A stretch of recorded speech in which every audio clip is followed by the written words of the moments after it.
మొన్ననే Israel Gaza యుద్ధానికి కాస్త తెరపడింది. అమెరికా ప్రతిపాదించిన 20 పాయింట్ ఎజెండాకు రెండు దేశాలు అంగీకరించడంతో ఈజిప్ట్లోని షామ్ ఎల్ షేఖ్లో గాజా పీస్ సమ్మిట్ జరిగింది. అక్టోబర్ 10 నుంచి సీజ్ ఫైర్ అమల్లోకి వచ్చింది. అలాగే రేపు మాపు రష్యా యుక్రెయిన్ యుద్ధానికి కూడా ముగింపు పలికేందుకు అడుగులు ముందుకు పడుతున్నాయి. దీనికి సంబంధించి ఇప్పటికే అమెరికా మీడియేషన్లో చర్చలు మొదలయ్యాయి.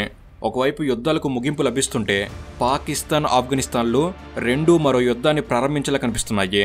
పాకిస్తాన్, ఆఫ్ఘనిస్తాన్ల మధ్య వైరం ఈనాటిది కాదు. రెండు దేశాల మధ్య ఉన్న సరిహద్దు వివాదం ఉగ్రవాద సంస్థలకు ఆసరగా మారింది.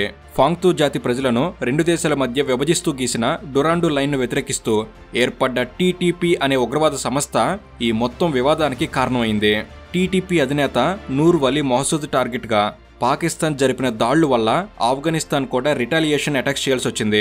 అలా కొన్ని రోజులుగా రెండు దేశాల మధ్య పరస్పరం జరుగుతున్న దాడుల్లో ఇరువైపులా ప్రాణ నష్టం కూడా భారీగా జరిగింది. అయితే పాకిస్తాన్ చేసిన దాడుల్లో 3 ఆఫ్ఘనిస్తాన్ క్రికెట్ ప్లేయర్లు మరణించడంతో పాకిస్తాన్ పాపపు పోకడలని చాలా దేశాలు వ్యతిరేకిస్తున్నాయి. అయినా పాకిస్తాన్ మాత్రం వెనక తగ్గడం లేదు. 20 ఏళ్ల పాటు అమెరికాకే చుక్కలు చూపించిన తాలిబాన్ల పోరాట పటిమను తక్కువ అంచనా వేయకూడదు అన్న మినిమం కామన్ సెన్స్ లేకుండా పాకిస్తాన్ ప్రవర్తిస్తున్న తీరు వల్ల చాలా నష్టం జరుగుతుంది. కాబట్టి దీని గురించిన కొన్ని పూర్తి విషయాలను మనం తెలుసుకునే ప్రయత్నం చేద్దాం. అసలు పాకిస్తాన్కి, ఆఫ్ఘనిస్తాన్కి మధ్య వివాదం ఎందుకు మొదలైంది? టీటీపీ అనే ఉగ్రవాద సంస్థ లక్ష్యం ఏంటి? టీటీపీ అధినేత నూర్ వలీ మొహసూద్ని పాకిస్తాన్ ఎందుకు టార్గెట్ చేసింది? ప్రస్తుతం జరుగుతున్న దాడుల్లో ఎలాంటి నష్టం జరిగింది? పాకిస్తాన్, ఆఫ్ఘనిస్తాన్ మధ్య మొదలైన దాడుల్ని ఇండియన్ పాయింట్ ఆఫ్ వ్యూలో ఎలా చూడాలి? ఇలా ప్రతి ఒక్క విషయాన్ని స్పష్టంగా ఇప్పుడు మనం చూద్దాం. సో ఇక లేట్ చేయకుండా let's get into the video.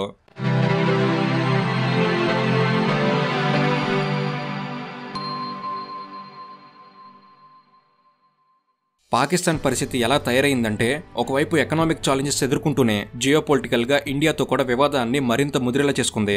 ఇంటర్నల్గా బలూచిస్తాన్ లిబరేషన్ కోసం బిఎల్ఏ దాడులు చేస్తూ ఇబ్బంది పెడుతుంటే ఇప్పుడు ఆఫ్ఘనిస్తాన్తో కూడా శత్రుత్వం ముదిరింది. పాకిస్తాన్ తయారు చేసిన తాలిబాన్లతోనే పాకిస్తాన్ యుద్ధం చేయాల్సి రావడం అంటే ఎవడు తీసుకున్న గోతిలో వాడే పడతాడు అనడానికి ఇంతకన్నా గొప్ప ఉదాహరణ చెప్పాల్సిన అవసరం లేదు. అయితే పాకిస్తాన్కి, ఆఫ్ఘనిస్తాన్కి మధ్య ఉద్రిక్తతలకు ఒక ఉగ్రవాద సంస్థే కారణం కావడం ఇక్కడ విశేషం. ఆఫ్ఘనిస్తాన్ కేంద్రంగా పనిచేస్తున్న టెహ్రాక్ తాలిబాన్ పాకిస్తాన్ అనే ఉగ్రవాద సంస్థని పూర్తిగా లేకుండా చేసేందుకే పాకిస్తాన్ చేస్తున్న ఈ ప్రయత్నం వల్ల ఇప్పుడు పాకిస్తాన్కి, ఆఫ్ఘనిస్తాన్కి మధ్య ఉద్రిక్తతలు తలెత్తాయి. అయితే టెహ్రాక్ తాలిబాన్ పాకిస్తాన్ సింపుల్గా టీటీపీ గురించి అర్థమవ్వాలంటే పాకిస్తాన్కి, ఆఫ్ఘనిస్తాన్కి మధ్య ఉన్న సరిహద్దు వివాదం గురించి అర్థం కావాలి. 1947 కన్నా ముందు ఇండియాలో భాగమైన పాకిస్తాన్ బ్రిటిష్ వారి పాలనలోనే ఉండేది. కానీ బ్రిటిష్ వారు ఆఫ్ఘనిస్తాన్ని మాత్రం పూర్తి స్థాయిలో ఆక్రమించలేదు. ఆఫ్ఘనిస్తాన్ని బ్రిటిష్ వారు ఒక బఫర్ జోన్గా భావించారు. దాంతో 1893లోనే బ్రిటిష్ వారు బ్రిటిష్ ఇండియాకి, ఆఫ్ఘనిస్తాన్కి మధ్య ఒక సరిహద్దు రేఖను నిర్దేశించింది. అప్పట్లో పాకిస్తాన్ ఆవిర్భవించలేదు కాబట్టి బ్రిటిష్ ఇండియాని ఇక్కడ చెప్పడం జరిగింది. సరే, కన్ఫ్యూజన్ లేకుండా ఉండేందుకు పాకిస్తాన్ అనే మాట్లాడుకుందాం. ఆఫ్ఘనిస్తాన్కి, పాకిస్తాన్కి మధ్య బ్రిటిష్ వారు నిర్దేశించిన ఈ రేఖని డ్యూరాండ్ లైన్ అని అంటారు. ఇండియా, పాకిస్తాన్ మధ్య ఉన్న రేఖను ఏ విధంగానైతే రాడ్ క్లిఫ్ లైన్ అని అంటారో, పాకిస్తాన్, ఆఫ్ఘనిస్తాన్ మధ్య ఉన్న సరిహద్దు రేఖని డ్యూరాండ్ లైన్ అని అంటారు. అయితే పాకిస్తాన్లో ఖైబర్ పఖ్తూన్ఖ్వా అనే రాష్ట్రంలో పఖ్తూన్ తెగవారు ఎక్కువగా ఉంటారు. డ్యూరాండ్ లైన్ అనేది ఈ పఖ్తూన్ కమ్యూనిటీని రెండుగా విభజించింది. అంటే సరిహద్దు రేఖకి రెండు వైపులా పఖ్తూన్ తెగవారు ఉన్నారు. కాబట్టి ఆఫ్ఘనిస్తాన్ మొదటి నుంచి డ్యూరాండ్ లైన్ని వ్యతిరేకిస్తూ వస్తుంది. ఇక 1947లో పాకిస్తాన్ ఏర్పాటయ్యి డ్యూరాండ్ లైన్ని ఇంటర్నేషనల్ బోర్డర్గా గుర్తించిన తర్వాత ఆఫ్ఘనిస్తాన్ ఈ డ్యూరాండ్ లైన్ని బహిరంగంగా వ్యతిరేకించడం మొదలుపెట్టింది. పఖ్తూన్ జాతి ప్రజలను రెండుగా విభజించే ఈ సరిహద్దుని పఖ్తూన్ ప్రజలు కూడా వ్యతిరేకిస్తూ వస్తున్నారు. మతం ప్రకారం అందరూ ఇస్లాంని ఆచరించేవారే అయినప్పటికీ పాకిస్తాన్లో మాత్రం పఖ్తూన్ జాతి ప్రజల మీద దాడులు జరుగుతూ ఉంటాయి. పఖ్తూన్ ప్రజల పట్ల చిన్నచూపు, దాడులు, అభివృద్ధికి దూరంగా ఉంచడం, ఇలాంటి వాటి వల్ల పాకిస్తాన్ ఖైబర్ పఖ్తూన్ని స్పెషల్ జోన్గా ప్రకటించాలి అని డిమాండ్ మొదలైంది. డ్యూరాండ్ లైన్ వెంట ఉన్న పఖ్తూన్ జాతి ప్రజల మీద జరుగుతున్న మానవ హక్కులు ఉల్లంఘన గురించి పోరాడేందుకు ఉద్యమ సంస్థలు కూడా పుట్టుకొచ్చాయి. పఖ్తూన్ రైట్స్ కోసం పోరాడేందుకు పఖ్తూన్ తహపూజ్ మూవ్మెంట్ అనే సివిల్ రైట్స్ ఆర్గనైజేషన్ కూడా ఏర్పడింది. కానీ పాకిస్తాన్ పాలకులకు ఉద్యమాలను అణిచివేయడం బాగా అలవాటైంది. కాబట్టి పాకిస్తాన్ పఖ్తూన్ జాతి ప్రజల నుంచి వస్తున్న డిమాండ్లను ఏమాత్రం పట్టించుకోలేదు. దాంతో ఇక తెలిసిందేగా, అణిచివేత అధికమైతే తిరుగుబాటు తీవ్రం అవుతుంది అని. పాకిస్తాన్, ఆఫ్ఘనిస్తాన్ సరిహద్దుల్లో కూడా ఇదే జరిగింది. పఖ్తూన్లు పాకిస్తాన్ మీద కోపంతో ఆయుధాలు అందుకున్నారు. ప్రతీకార దాడులు చేయడం మొదలుపెట్టారు. అలా ఏర్పాటైందే టెహ్రాక్ తాలిబాన్ పాకిస్తాన్, అనగా టీటీపీ. దీనినే పాకిస్తాన్ తాలిబాన్ అని కూడా అంటారు. పాకిస్తాన్ తాలిబాన్ టీటీపీని 2007లో బైతుల్లా మొహసూద్ అనే వ్యక్తి స్థాపించాడు. పాకిస్తాన్లో 2006లో లాల్ మజీద్ ఇన్సిడెంట్ ఒకటి జరిగింది. పాకిస్తాన్లో షరియా చట్టం అమలు చేయాలని ముస్లిం ఎక్స్ట్రీమిస్టులు ఆందోళన చేయడం మొదలుపెట్టారు. అయితే ఆ సమయంలో అప్పటి ముషారఫ్ ప్రభుత్వం లాల్ మసీద్ ప్రాంతంలో ఆందోళన చేస్తున్న ఈ ఉద్యమకారుల మీద దాడి చేసి వందల మంది ముస్లిం ఎక్స్ట్రీమిస్టులను పాక్ సైన్యం బాంబు పెట్టి చంపేసింది. చంపేసిందే కాక ముషారఫ్ ఒక దారుణమైన స్టేట్మెంట్ ఇచ్చాడు. చచ్చిన వారంతా ఉగ్రవాదులే అని, మరణించిన వారిని అవమానించాడు. దాంతో ఈ సంఘటనకు వ్యతిరేకంగా సైన్యం మీద కోపంతో టీటీపీ ఏర్పాటైంది. టీటీపీ ప్రధాన శత్రువు పాకిస్తాన్ కాదు, పాకిస్తాన్ సైన్యం. ఎందుకంటే ప్రభుత్వంలో పాకిస్తాన్ సైన్యం జోక్యం ఎక్కువ అవడం వల్ల పాకిస్తాన్ నష్టపోతుంది అనేది టీటీపీ అభిప్రాయం. అందుకే పాక్ సైన్యమే లక్ష్యంగా సాయుధ దళాలను తయారు చేయడం, ఉగ్రవాద దాడులను నిర్వహించడం, పాక్లో ప్రభుత్వాన్ని పడగొట్టడం, పాకిస్తాన్లో షరియా చట్టం అమలు చేయడం, ఇవే టీటీపీ ప్రధాన లక్ష్యాలు. దాంతో టీటీపీ దాడులు చేయడం, ఫలితంగా పాకిస్తాన్ పోలీసులు సైన్యం ఈ టీటీపీని అణిచివేసేలా ప్రతిదాడులు చేయడం సర్వసాధారణం అయిపోయింది.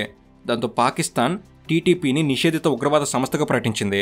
కానీ టీటీపీ ఫక్తూం ప్రజల పట్ల జరుగుతున్న వివక్షను కూడా సాకుగా చూపించడం, ఫక్తూంలకు సంఘీభావం ప్రకటించడం లాంటివి చేసింది.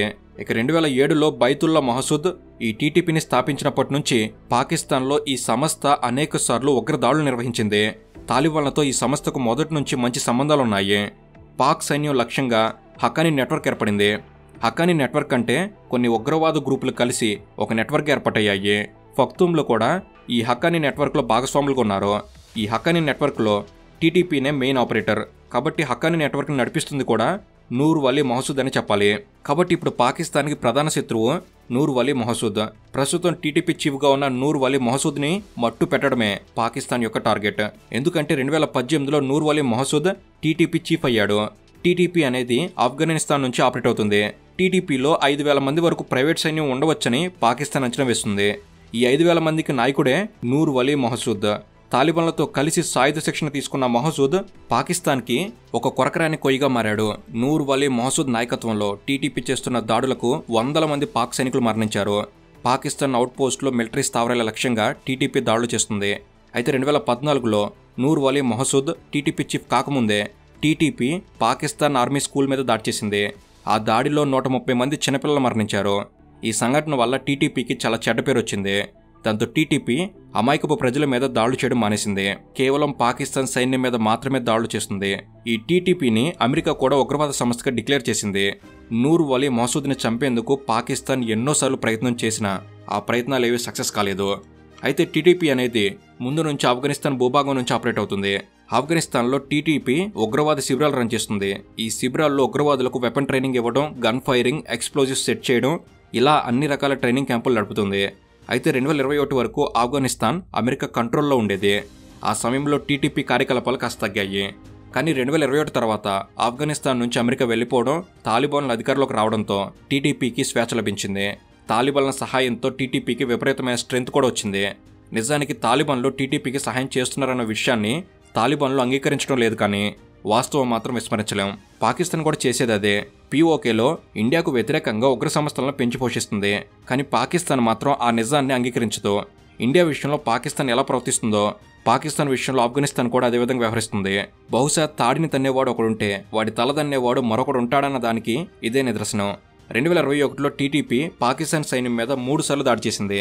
ఇక 2022లో ఏకంగా 8 సార్లు టీటీపీకి పాకిస్తాన్ సైన్యానికి మధ్య కాల్పులు దాడులు జరిగాయి. ఇక 2025 వచ్చేసరికి పాకిస్తాన్ సైన్యం మీద టీటీపీ చేస్తున్న దాడుల తీవ్రత మరింత ఎక్కువైంది. ఒక్క 2025లోనే 8 సార్లు టీటీపీ పాక్ అవుట్ పోస్టుల మీద దాడులు చేసింది. ఇలా టీటీపీ పదే పదే పాక్ సైన్యం మీద దాడులు చేయడం మొదలైంది. అయితే ఇప్పటి వరకు పాక్ సైన్యంలో ఎంతమందిని టీటీపీ పొట్టన పెట్టుకుంది అన్న విషయంలో క్లారిటీ లేదు. ఎందుకంటే ఏ దేశం కూడా జరిగిన నష్టానికి సంబంధించిన సరైన సమాచారం బయటికి చెప్పదు. కాబట్టి టీటీపీ దాడుల్లో వందల మంది వరకు పాక్ సైనికులు మరణించారు. ఇలా టీటీపీ తాలిబాన్ లాంటితో రెచ్చిపోతుండడంతో పాకిస్తాన్ నూర్ వలీ మహసూద్ని టార్గెట్ చేసింది. నూర్ వలీ మహసూద్ని చంపడం ద్వారా టీటీపీని లేకుండా చేయాలనేది పాకిస్తాన్ లక్ష్యం. కాబట్టి పాకిస్తాన్ నూర్ వలీ మహసూద్ టార్గెట్గా ఆఫ్ఘనిస్తాన్లోని కాబూల్లో ఉన్న టీటీపీ స్థావరాల మీద పాకిస్తాన్ ఎయిర్ స్ట్రైక్ చేసింది. అక్టోబర్ 9న పాకిస్తాన్ జరిపిన ఈ ఎయిర్ స్ట్రైక్లో నూర్ వలీ మహసూద్ మరణించాడని పాకిస్తాన్ ప్రకటించింది. కానీ నూర్ వలీ మహసూద్ ఒక ఆడియో రిలీజ్ చేసి తాను బతికే ఉన్నానని ప్రకటించాడు. దాంతో నూర్ వలీ మహసూద్ మరణించాడని పాకిస్తాన్ చేసిన ప్రచారం తప్పని తేలింది. కానీ ఈ దాడుల్లో ఆఫ్ఘనిస్తాన్కి చెందిన పౌరులు మరణించారు. అయితే ఏ దేశం కూడా మరో దేశం తమ భూభాగం మీద ఇతర దేశం దాడులు చేస్తే చూస్తూ ఊరుకోదు. కాబట్టి తాలిబాన్లు కూడా అదే చేశారు. ఉగ్ర శిబిరాల మీద జరిగిన దాడిని తాలిబాన్లు సీరియస్గా తీసుకున్నారు.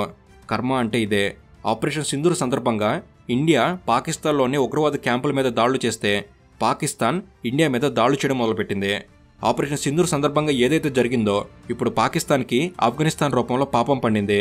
టీటీపీ మీద చేసిన దాడులు ఇప్పుడు పాకిస్తాన్ ఆఫ్ఘనిస్తాన్ మధ్య ఉద్రిక్తతలు దారితీశాయి. దాంతో పాకిస్తాన్ సంజాయిషి ఇచ్చే ప్రయత్నాలు మొదలుపెట్టింది. ఆఫ్ఘనిస్తాన్ ఉగ్రవాదాన్ని ప్రోత్సహిస్తుందని టీటీపీ విషయంలో ఆఫ్ఘన్ ప్రభుత్వం అనుసరిస్తున్న వైఖరి వల్ల పాకిస్తాన్కి నష్టం జరుగుతుందని ప్రచారం చేయడం మొదలుపెట్టింది. ఇలా టీటీపీ పాకిస్తాన్ సైన్యం మధ్య పోరు ఇప్పుడు రెండు దేశాల మధ్య యుద్ధంగా మారే పరిస్థితి వచ్చింది.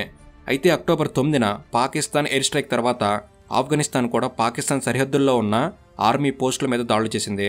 ఇలా ఇరు దేశాలు పరస్పరం దాడులు చేసుకుంటూ ఉద్రిక్తతల్ని మరింత పెంచాయి.